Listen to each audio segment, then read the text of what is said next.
On January 9th, the Russians fired the Oreshnik missile for the second time in an operational environment, hitting in the far western portion of Ukraine near Lviv. A lot of targets were threatened to have been attacked or claimed to have been attacked. But the question is, what is this Oreshnik missile capable of doing, and can we intercept it? Vladimir Putin, actually just a couple of weeks before that, addressed what he claims is its inability to be intercepted.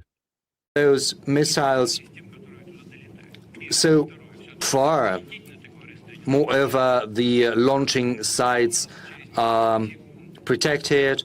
Moreover, it takes time for the anti-missile to get to the missile, but it takes several seconds, and then it's too late to catch or to intercept it. So there is, before the separation, so there is no chance that the missile is going to be brought down by the anti-missiles. So that was Vladimir Putin claiming that you can't interdict it at the launch site and you can't interdict it coming on the way in, so it's indefensible from Western anti-missile capabilities. We have with us back today Ted Postol, professor of science and technology at the National Security and at Massachusetts Institute of Technology, MIT. Ted, welcome back to the show, first of all. Oh, it's a great pleasure to be back. And let's Good not to see you. The minute that we saw this launch, I mean, I immediately thought of you to come to give us some kind of analysis. Yes. We wanted to wait a little bit of time for you to gather all the information and what you could. So I'm grateful to have you back on today. But let's just start off with that claim right off at the top. Can the Oreshnik missile really not be intercepted as Putin claims? Yes, I think that is true. And I think to understand that, we just have to look at the characteristics of its trajectory. Why don't we go to slide 25 first, Gary? I'm sorry, I gave you the wrong information. Yeah, there we go. Slide 25 just shows two notional ranges at which the Oreshnik may have been used. In fact, it may have actually been fired from Kapustin Yar. The first one attack was from Kapustin Yar to Dnipro, and that was about 800 kilometers range. The second one, I have heard people, I don't know how they know, have claimed that the missile, the Oreshnik, came from the same location at Kapustin Yar and flew nearly 15 or 1600 kilometers to Lviv. The other possibility is it traveled about 700 or 800 kilometers from the far eastern part of Belarus where they were deploying it. I can't say which is the situation because we don't have enough data. But if we go back to slide 22,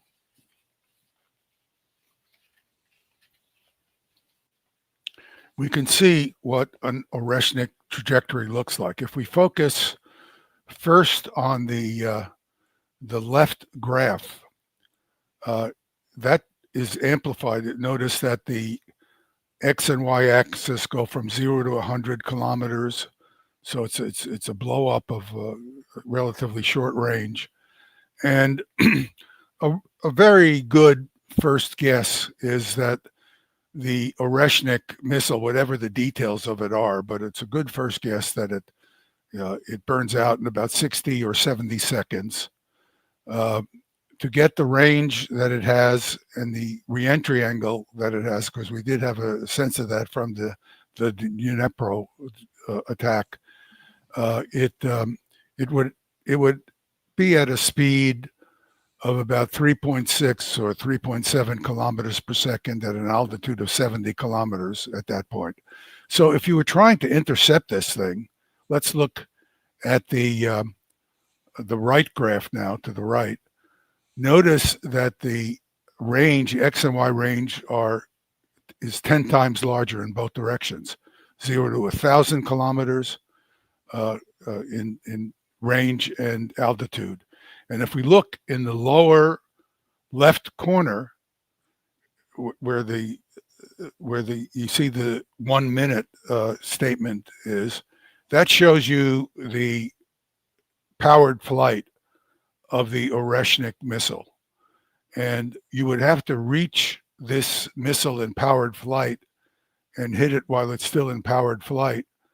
And, you know, it'd be, unless you had a launch site, a defensive launch site that was maybe 100 kilometers from the launch site, and you had first class deep space infrared detection of the launch, you would have no chance of intercepting this Oreshnik one-stage missile in the first minute. There's no chance at all. So you'd probably have defensive sites hundreds of kilometers away, or thousands of 500 or 1,000 kilometers away at best. And to get to the missile while it's in powered flight is exactly as described by Putin. There's just no chance. The interceptor would have to be launched. Even if the interceptor was launched instantaneous, the speed that would be required would be so high that the interceptor itself would look like bigger than an ICBM.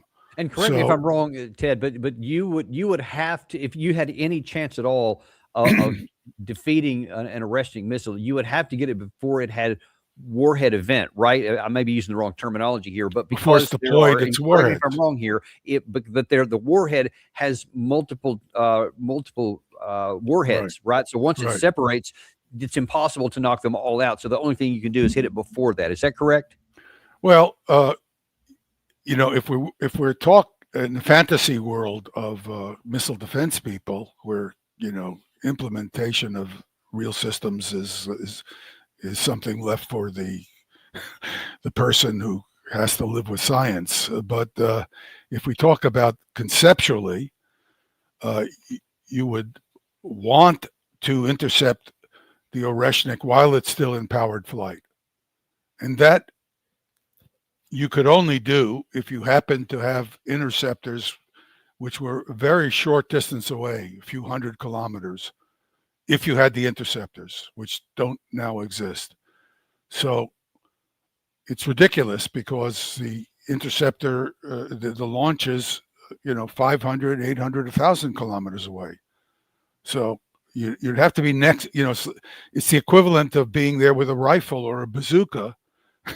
You can shoot down the ICBM if you're alert enough when it's launched, you see it coming out and you have a bazooka, and maybe if you fire the bazooka fast enough, but in fact, the bazooka won't be fast enough if you're nearby, because the bazooka the rocket in the bazooka is not traveling so the ICBM will outrace it. So yeah. So the bottom line is that this is really important for policy understanding in the West. You're not going to take it down at the launch unless you hit it before it launches, and somehow I don't know if you can do that. But once it launches, that's it. Game over. It's going to hit whatever it was aimed at. Right. So the next big question is, though, what's going to hit? Because apparently there are two separate kinds of warheads. One is a nuclear capable, and then another one is a conventional capable. We don't have to worry about the nuclear because that's already mutually assured destruction territory. But let's look at the conventional, because what might that mean? The claim is from many on the Russian side that this missile has tremendous penetration capabilities. Once it hits the ground, it can burrow under more than our own bunker busters that we use here, and the kinetic energy itself will drive it far underground. It can destroy something close to an actual nuclear detonation. What do you say? Well, this has no technical reality to it. It's just a fiction. Why don't we just jump to slide 33, where we were talking earlier, and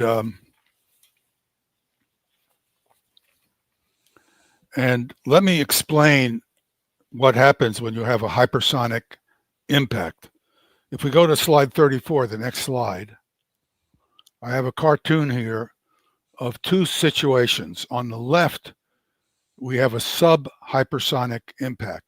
Sub-hypersonic, in this case, means that the speed is less than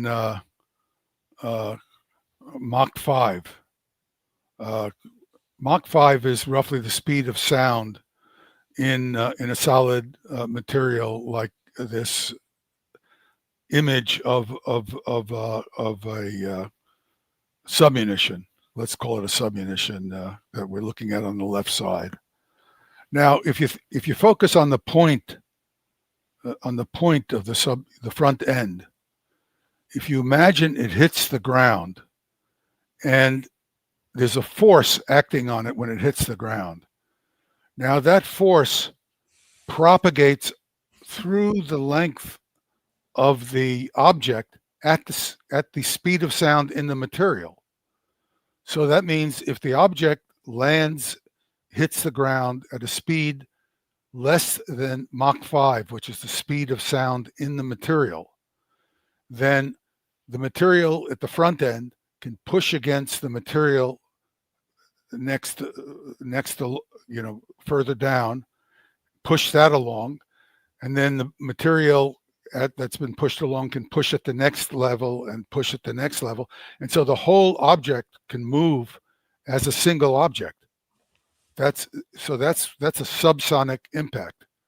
So if you go faster than the speed of sound in the material, then you have the situation shown on the right, where the front end gets pushed up, and it gets pushed up so fast that the material becomes compressed. It can't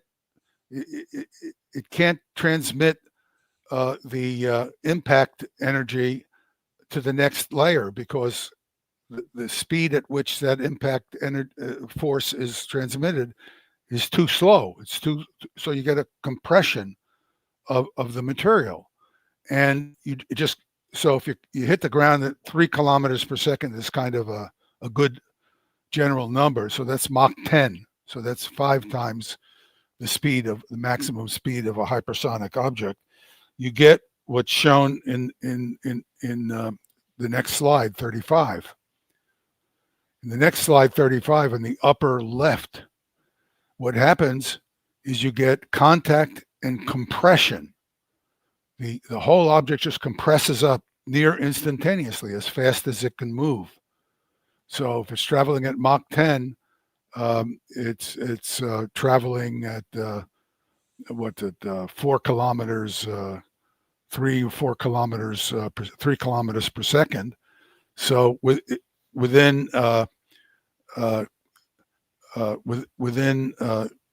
thousands of seconds, the whole thing compresses up. It just whoomp, just. And Ted, does it matter what the material is that the warhead is made out of? For example, I've heard some suggest that a solid depleted uranium, something incredibly dense, that it would not be able to collapse that much, and therefore might send the power more speed of sound in the material. It's the speed of sound, the speed at which the force of impact can be transmitted up through the body, so it can move as a whole system. Unless the speed of sound is enormously high, Mach 10 instead of Mach 3, which is really closer to the speed of sound than solid material, maybe Mach 4 or 5, maybe it's Mach 5, let's say, for steel. If you're hitting at Mach 10, you're going to crush up the object very quickly. And it's even depleted uranium, something that dense. Yeah. It's not the density, it's the speed of sound in the material. In uranium, it may actually be more easy to crush it up, because I don't know what the speed of sound in uranium is, but it's probably lower than that in steel, because it's a massive material and it's soft. And the strength of the material, the compressibility of the material contributes to the sound speed. So if it's uranium, which is a soft, dense material, it's just going to crush up even faster. And if it crushes up, what happens is the energy of impact is not lost. It's converted into it's focused into a small volume of the material, and the energy is converted to thermal energy. It's like when you pump up a bicycle. If you're there with a hand, if you put your hand on the pump, it'll be warm. When you're pumping up a bicycle tire, and the reason is because when you crush up the air in the in the bicycle pump, in the pumping action, the air gets compressed and some part of the energy gets thermalized, gets converted to thermal energy, the heat energy. And this happens much more violently in the case of a hypersonic impact. And so the crushing up is where all the high temperature is generated. It's because all of the kinetic energy of mass motion is collected together and concentrated in a very small volume of the initial material. So you got a little ball of molten steel or molten titanium or molten lead. Now this temperature is very high, 4,000, 5,000 degrees Kelvin. So nearly, 9 or 10,000 degrees Fahrenheit. Very high temperature. And so you get a situation like shown in slide 35. Let's go back to slide 35. If you look at the top right figure, this initial ball of metal that has been superheated because it's been compressed up, it now is a molten, well, it's a vapor. It's a vapor. It's so hot, it's a vapor. And this vapor just sort of violently expands, just like an explosive material. When an explosive material becomes vapor through chemical release of the energy, in this case, it's conversion of the kinetic energy of impact into a ball of vapor. And the ball of vapor, of course, violently expands outward, producing an effect very similar to an explosion. And you get a final crater, an impact, and these are known as impact craters. You can, people who are interested. Do you have a sense, and do you have enough information to the two operational uses that we've had of this missile? How deep does the crater go? How much, if it hits a building, how far into the building can it go?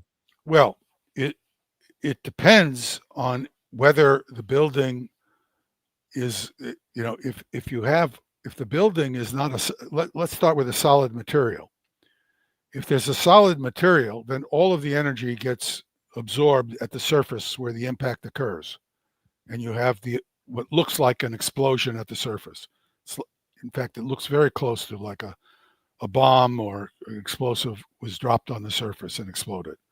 Now, if it's a building, it's certain that the munition will punch through a roof.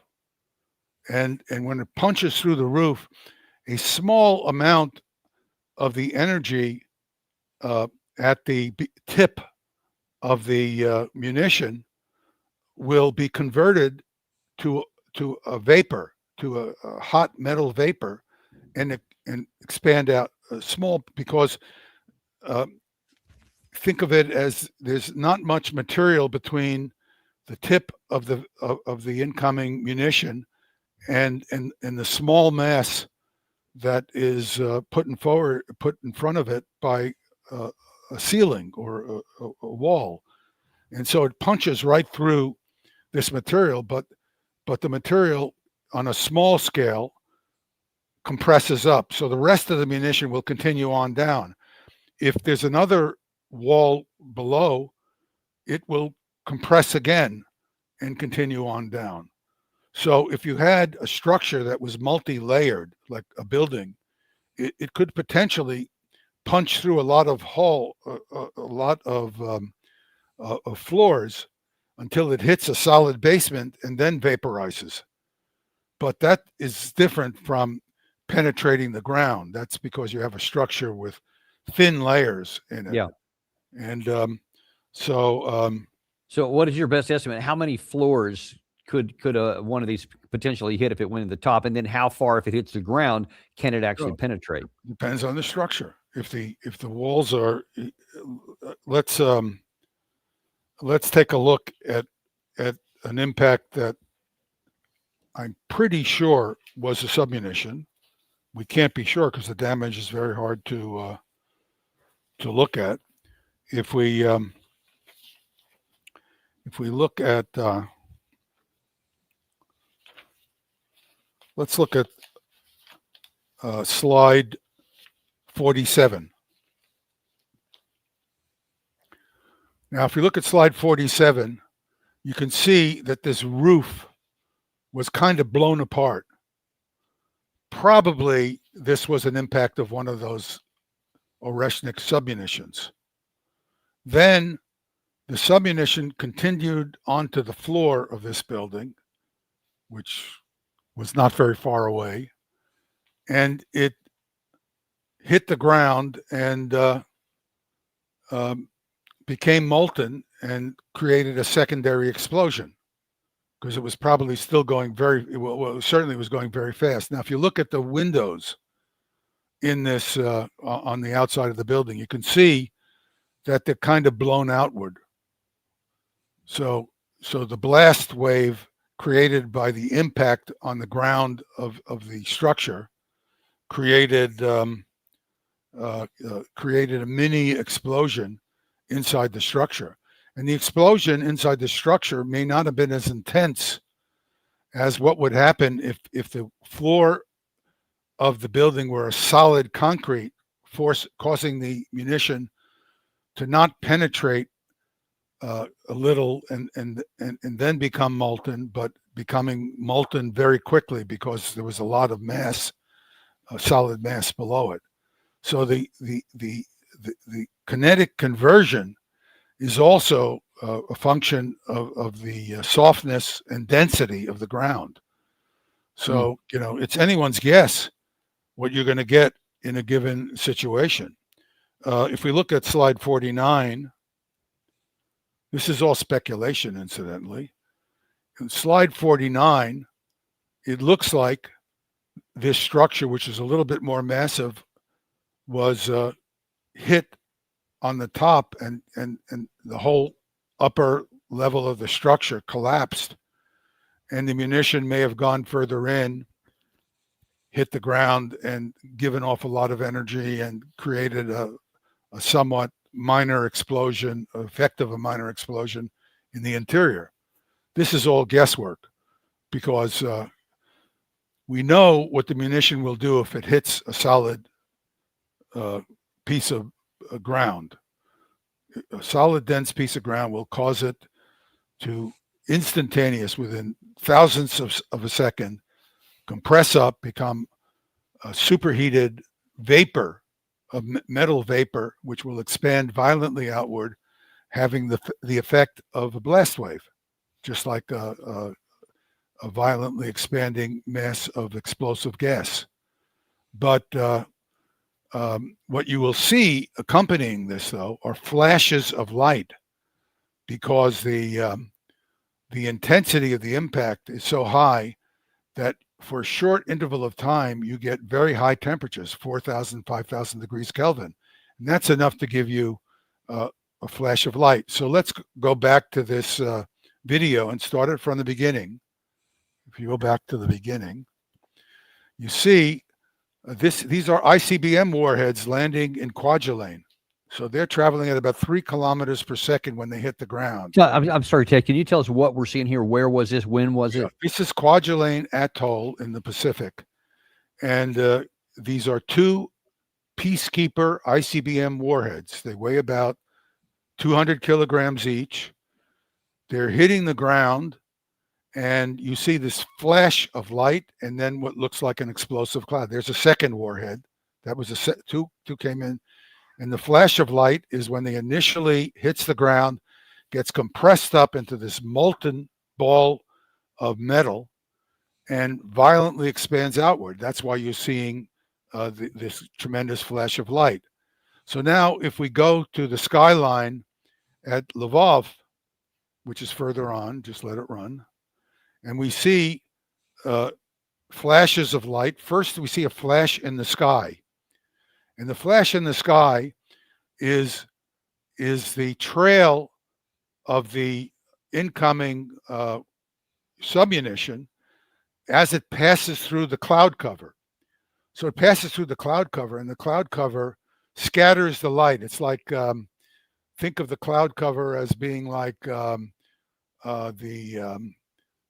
frosted glass on a window.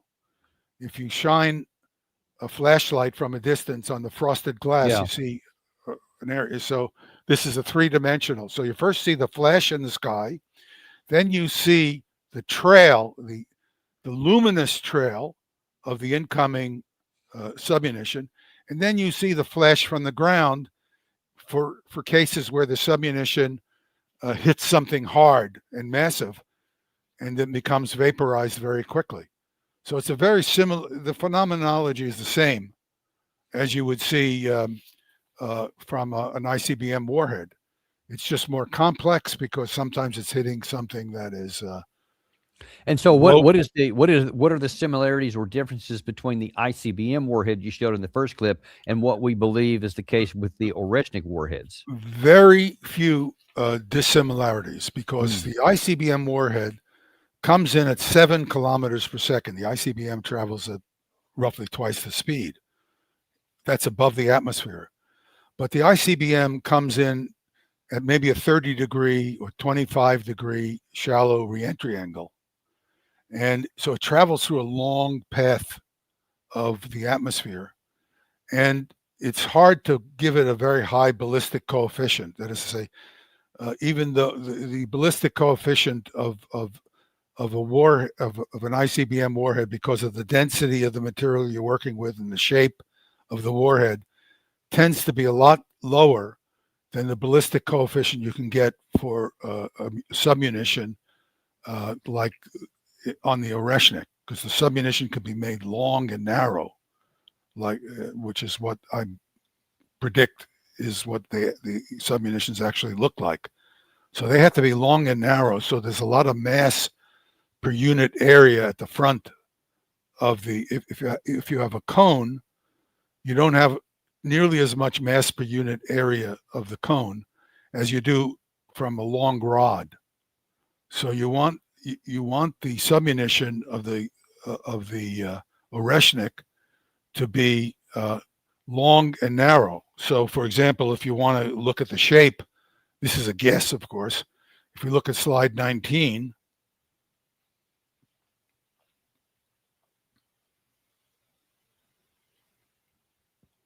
there you go.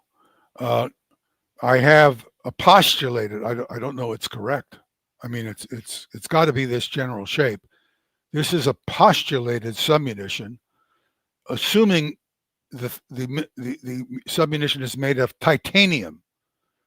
Titanium is twice the density of lead. Okay, so you're really talking about a dense material, and it's very strong, and people have talked about, I'm sorry, not titanium, tungsten.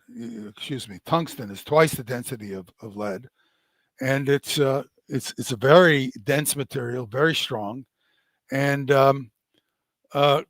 so I've just made an arbitrary assumption that it's made of, the submunition is made of solid tungsten.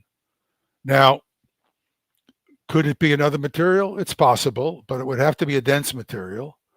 And notice that this is what you might call it a triconic shape. There's a cone in the front because the cone has a low drag by cutting through the atmosphere like a knife. Then there's a cylinder behind it, and the cylinder has the effect of stacking a lot of material within a small projected area, behind the cone. So you're creating more mass per unit area, per unit projected area. And then I have a little skirt on it. And the little skirt is designed to stabilize, is to keep the cone from tumbling aerodynamically. So if it goes a little bit off axis, the forces, aerodynamic forces, will keep it stable. So now, Ted, let me ask the bottom line here. If with these things hitting the ground, let's just say the ground, because some of the claim that, at least from the Russian side, is that one of the uses of these weapons is that they can hit something and then burrow underground and hit. Yeah. And in fact, in this situation, it was claimed that it hit underground gas storage facilities. So the question is, how far can this thing penetrate down? Where's the evidence? We're in an emperor's new right. clothes. So I'm just saying, based on what you're saying, how far can it? I mean, this is like It's like trying to carry on, a discussion with Dr. Rowe, who came after me with all kinds of, hocus and pocus stuff. You're saying this, you're undermining the Russian rhetoric. I'm not trying to attack anybody. Undermine. I'm talking science, okay? Right. And Gil Dr. Rowe can say whatever he wants, but he doesn't know what he's talking about on this, and should have. So what does the science tell you? What can it do? The science tells you that this thing is mostly a weapon that will do damage when it hits objects of some mass, or if it hits a multi-story object, it will pass through the object. It's not to say it isn't a very couldn't be a very effective munition. So, for example, let's just jump to sorry to keep jumping around like this. Let's just jump to slide 40.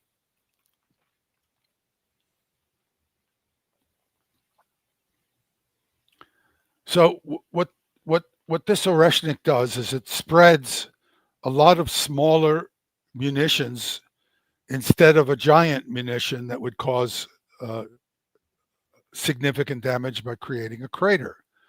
And what you do with with the effect of submunitions is effectively what you're doing is you're creating a layer of explosives that's larger, covers a larger area on the ground. That's what submunitions do. Now, of course, they can be submunitions designed to spread shrapnel, which of course are, the bane of the foot soldier, or they can be submunitions designed to spread an explosive effect, an explosive material. The ultimate example of a submunition of the submunition effect is a fuel air explosive, which is not a submunition, but it's a gaseous subject, a gaseous material that when it hits the ground, it spreads like a pancake and then it detonates. So the pancake has an explosive effect over the same volume as it would if it were collected together into a spherical explosive volume, but instead it's in a pancake, and the pancake spreads the area on the ground subjected to a high explosive effect. So let me ask you a question, Gary. If you can go to slide 47, because this is a photograph from the first use of the Oreshnik, and the Yes. one thing that stood out to me at the time, which does again here, especially as you're talking about it, this is where one of the impacts came in, and it's just a common building, and the roof is all blown up, and some of the windows are blown out, but it hasn't exactly been wiped off the face of the map. So it doesn't seem like the conventional effect of this weapon is just catastrophic. Something much bigger than what we've had. Now that's apparently with, and you correct me if I'm wrong here, because this is just my operational understanding. Yeah. That's an inert, whether it's tungsten or something else. Is it possible for the Oreshnik to have an explosive warhead? Yeah, but you probably won't do better than double its explosive effect. If you look at putting it, and that's useful if you're attacking. But let's go to slide 41. Which is give you a sense of how you would use this munition.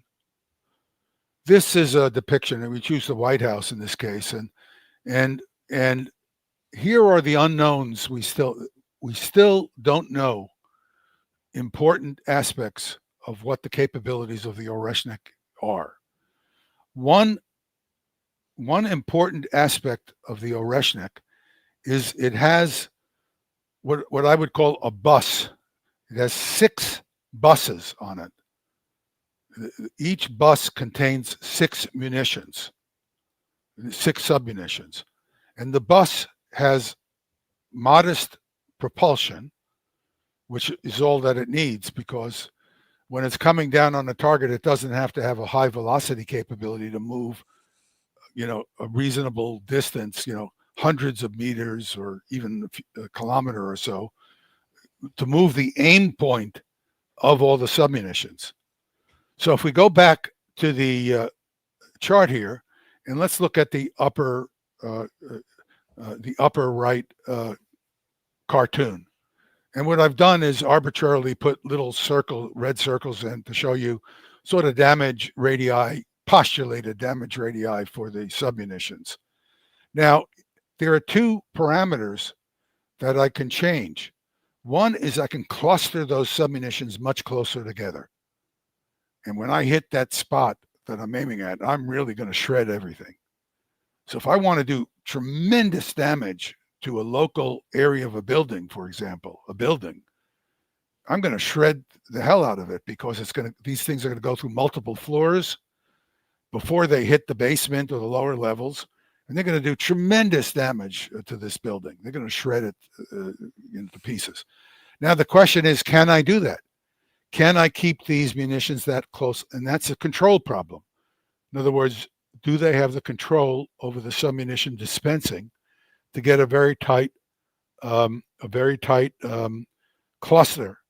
My guess, I'm just guessing, my guess is they can have quite good control, maybe 50 meters, plus or minus 50 meters. So instead of having a 200-meter distance that is shown on the bottom of this upper right, you might be clustering everything right at the center of that building. That's going to do a lot of damage. Now the next question is, how accurate can the cluster be delivered? In other words, yeah, big question. And so let's say the building to the right in this figure is the Treasury building.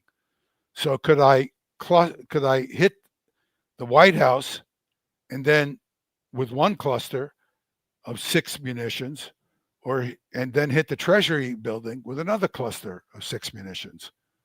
Or can I have 3 clusters on the Treasury building with 18 submunitions spread across the platform of the building, and 3 clusters across the White House spread in a controlled way across the platform of the building? That's going to do a tremendous amount of damage, and it's going to be quite large, but quite localized.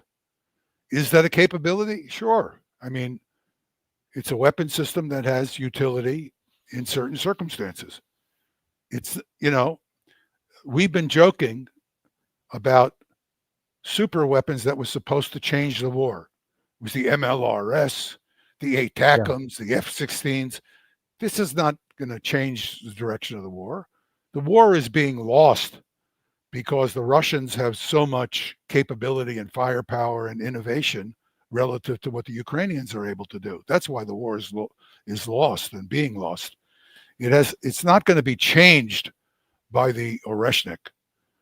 Not in my, I don't think there's, I mean, it's not an accident that we can't find evidence of damage. Yeah. Yeah. And we may see later on. One of the questions I want to ask you, because I know it's part of your presentation here, what have we learned from some of the debris that has been found? Because what does that tell you? What has been shown? Well, quite honestly, we know the general structure of how the submunitions are delivered, because what happened is when the first attack occurred at Dnipro, we had debris fall to the ground, and it was collected and displayed. So if we look at, let's look at slide 10 first. And then I'll show you.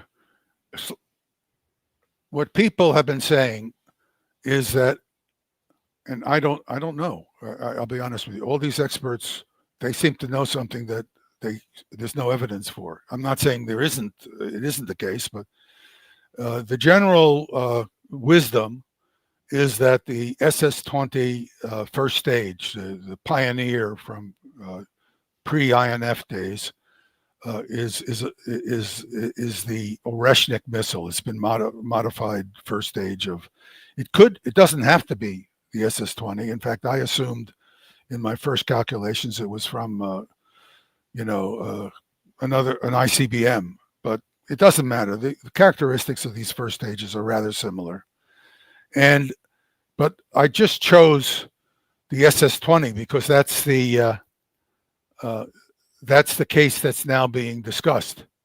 Now, if we look at this so I took the first stage of the SS-20. We have in the middle, we have the full SS-20 missile. Above it, we have just the first stage. And then below it, we have the first stage and a forward section carrying submunitions below it. And now if we go to slide, I'm sorry. If we go to slide 7, this is supposedly an Oreshnik launcher that is being deployed in Belarus. This is from a video. The video clearly, unambiguously labels this as an Oreshnik deployment. They have other scenes of it. Now notice the vehicle in front is a guard vehicle of some kind, and the vehicle behind it is an erector launcher. Notice it only has 4 wheels on it. And of course, the cabin is a wheel in itself, but so we're talking about a 3-wheeled cart carrying what would be the first stage. So if we go back again to slide 10, it's not clear how you would do this, how you would have a 3-wheeled vehicle with this missile, because the length of this missile is probably 50 or 60% as long as the missile I postulated here. So you're saying for an I don't know what the SS-20, Oreshnik a full SS-20 would require that 6-wheeled vehicle to be able to move it, right? Or a 5-wheeled vehicle, or it would have to be considerably longer. But if you got this 4 counting the cab, it Yeah. obviously has to be much smarter than the SS-20, or at least it's the first stage. The first stage, yeah. As far as if this is accurate, so we don't know what we people are talking, but they have no data. I don't have the data either, but what I'm trying to show is this is what we have, and it's not. We don't really know even what the propulsion stage of this missile looks like, at least as far as I'm concerned. With this debris, what does that tell you? That because there's some pictures in here about what. But the debris does show us some interesting things. So if we go to slide, let's go to slide 13. We have here to the right of this man what I will call it a bus. By bus, I mean it's a vehicle that is sitting on top of the Oreshnik missile, and there are 6 such vehicles. If we go to slide 17, and we just look at the upper left here, I am postulating, based on this image from slide 13, that there are 6 separate vehicles carrying 6 Oreshnik submunitions on each of the vehicles. And you could say, well, how do I know that? Well, I know that because we have video frames from the attack in Dnipro. Let's go to slide 27. This is what happened in Dnipro. These are frames picked out from a video, a high-resolution camera, and we have clusters of munitions coming at different times. So if you look at the first few frames, we have a single cluster. The second 2 frames, frames 3 and 4, are a second cluster of 6 munitions. The next frame of 5 and 6 is a third cluster, and so on, a fourth, and so on. So we know that this vehicle has 6 vehicles, each of which look somewhat like the vehicle on slide 13. Let's go back to 13 because we'll go forward from there. Now, why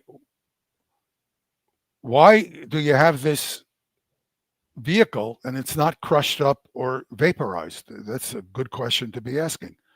Well, the reason is it's aerodynamically got a lot of drag on it relative to its weight, the overall weight of the vehicle. It's a very, it's not a compact, very heavy, aerodynamically streamlined submunition. It's a vehicle for dispensing the submunitions. So it's got a lot of drag and it slows up. It probably hits the ground at maybe 100 kilometers per hour. 100, like a car, a speeding car hitting a wall. So you think of the car gets wrecked, it gets really, and that's what it looks like. It's wrecked, but the components in it have been slowed up. And so you can see the components. So if we go to the next slide,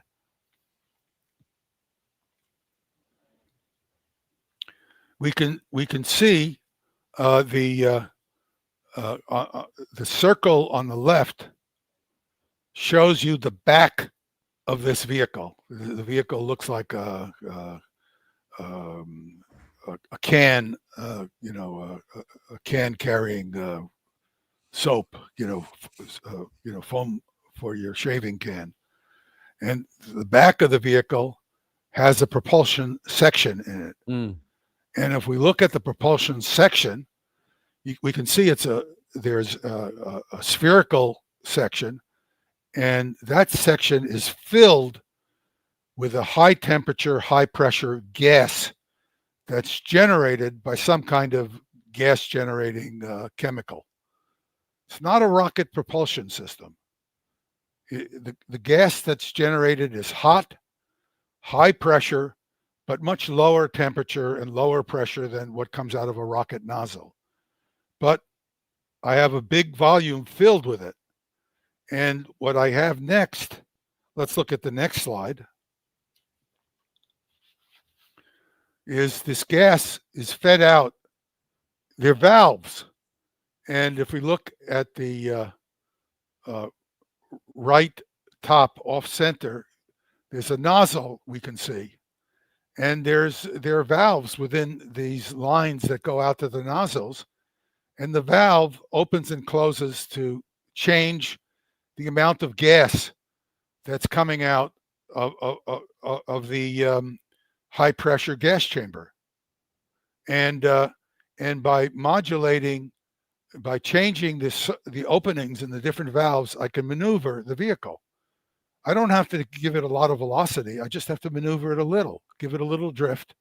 Got it. Release the submunition. I want to kind of move on a little bit because I'm running. Yeah, I'm sorry. There's a couple of things I really want to get touched here. We've all been talking about here the conventional aspect of this. What if the vehicle was given a nuclear warhead? Would we see anything different, or would it be in fact see a lot different? Would it be anything different than a regular ICBM missile, though? No, it would be no different from a warhead delivered by an ICBM or an Iskander. It would depend totally on the yield of the nuclear warhead, because the kinetic energy of impact would be insignificant, zero by comparison to the nuclear energy, given off. Yeah. So if we go to slide 44,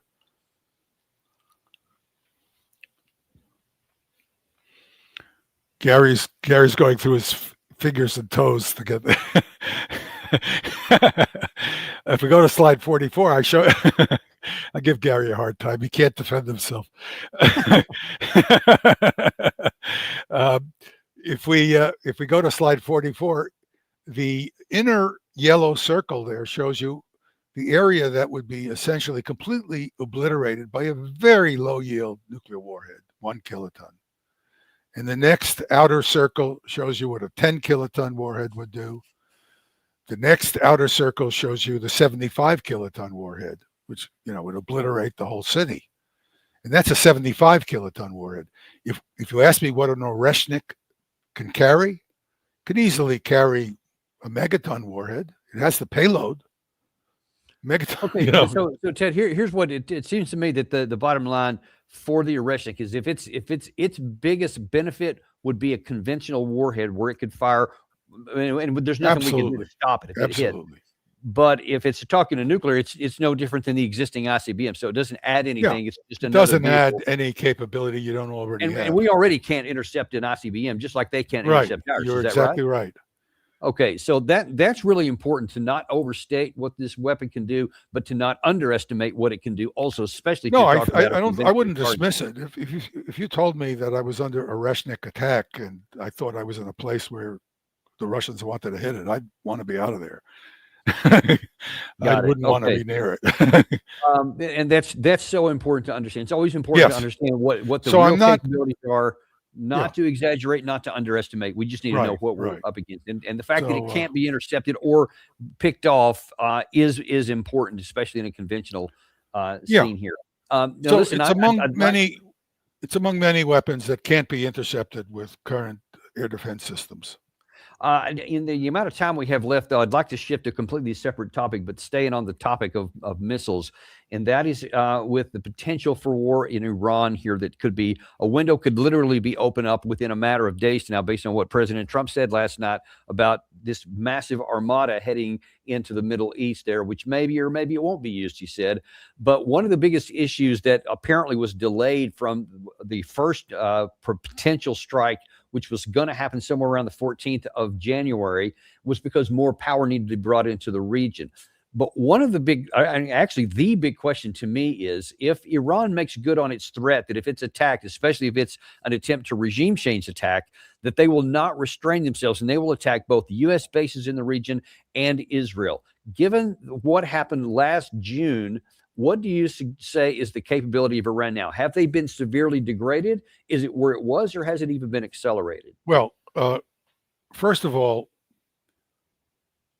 Iran has to be taken as a nuclear weapon state, because we have no way of knowing whether they have gone ahead and weaponized, made weapons out of the amount of highly enriched uranium they have to build weapons. Right. But for the purpose of this, just because I'm limited in time, let's just set that aside, because if that happens, then it doesn't almost matter. Well, I don't think they would do it, because it would be suicidal. But can they? Totally for the regime, it definitely would be. But can they fire conventional weapons at some of our bases? Let's say even the one in Qatar that they fired at last time with, it was ineffectual, and get through. And can they fire into Israel? And with all this extra stuff and that time that they've had, can Israel defend this time when they couldn't last time? Well, Israel has no real defense. They haven't really had a defense. The problem is, or the problem for Iran is that using conventional warheads does a lot of damage, which has been done, and the Israelis have suppressed information about it. So they've done a lot of damage to cities like Tel Aviv. But, it's not like a nuclear weapon. So, there's general heavy damage. But so if the war opens again, there'll be more heavy damage produced by the Iranian. The Israelis have run out of interceptors. Can the United States defend itself? Do we have more capability to defend our bases in the region, not just in Qatar, but in the region? No, not really. It's easier to defend against the shorter range ballistic missiles because they travel at slower speeds. But basically, the defense is not going to be very capable, especially if the Iranians choose to use lofted trajectories like the Oreshnik. The Oreshnik is a missile capable of much longer range, but it's on this highly lofted trajectory. So it comes in at a very high speed, and it comes in at a steep angle. Now, think of the radar. Radar has a face, and the radar face is most efficient when it's looking perpendicular to its face. When the radar is trying to look vertically, its projected area is very small. And in fact, this results in the radar beam being very much wider and less accurate in its tracking capability than it does when an object is coming in at a regular, 30 or 40 degree angle. So things coming in at a high attack angle cause the radar tracking capability to degrade dramatically.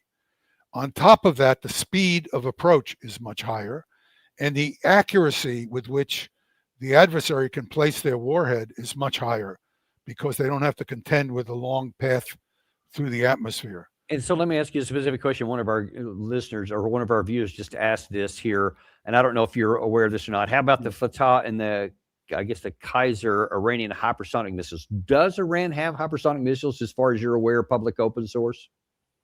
Well, if they use their longer range 1,200 kilometer, 1,000 kilometer range missiles, which they have numerous amounts of them, those missiles can come in at hypersonic speeds. They could arrive easily at 3 or 4 kilometers per second, and that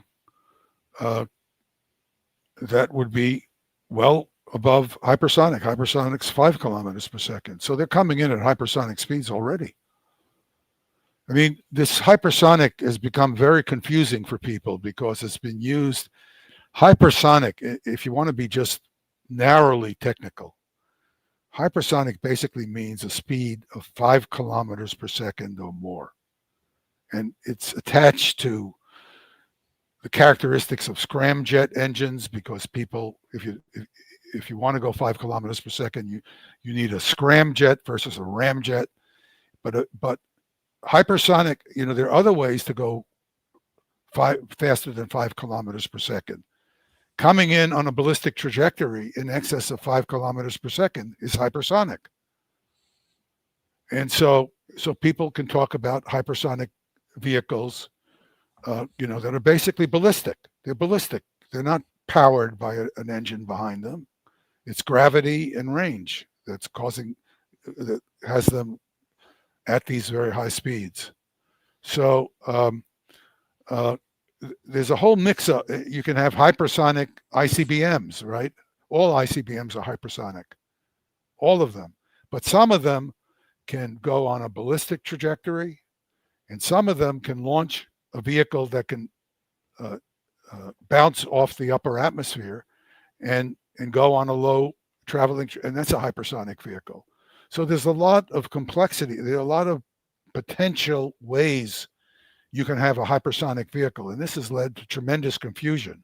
And let me, since we're both real fans of contractors, military contractors, this is a great boon to the military contractors, because now they're talking, we're doing hypersonic this and hypersonic, and none of this produces any greater capability than you already have. I see.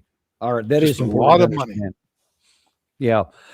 Bottom line is, though, we don't need to find out what these things can do and whether we can or can't intercept them, because almost certainly there's many that we cannot, and we don't want to be on the receiving end of those. So I hope this stays in the theoretical, and we don't have to have you back on in a couple of weeks from now. You don't have to have me on. You don't have to put up with me anymore. Yeah, I'm okay with putting up with you, because that's very, very intellectual. But I like to keep it on the theoretical level and not on the looking at a corpse on the ground and seeing, how did we get here? That's what I worry about. But we really appreciate you coming on and providing this, this in-depth scientific analysis of it, so we know really what we have. We don't underestimate it. We don't overestimate it either. The truth is always important to have. It's not to be ignored, but it's not the end of the world. It's not better than sliced bread. Roger that. All right. Well, really appreciate it, and really appreciate you guys being with us. And we will look forward to seeing you on the next episode of the Daniel Davis Deep Dive. We don't have sponsors because we hate to hit you over the head with ads. I don't like them. So show a little love back. Subscribe, like, and send this to somebody you care about.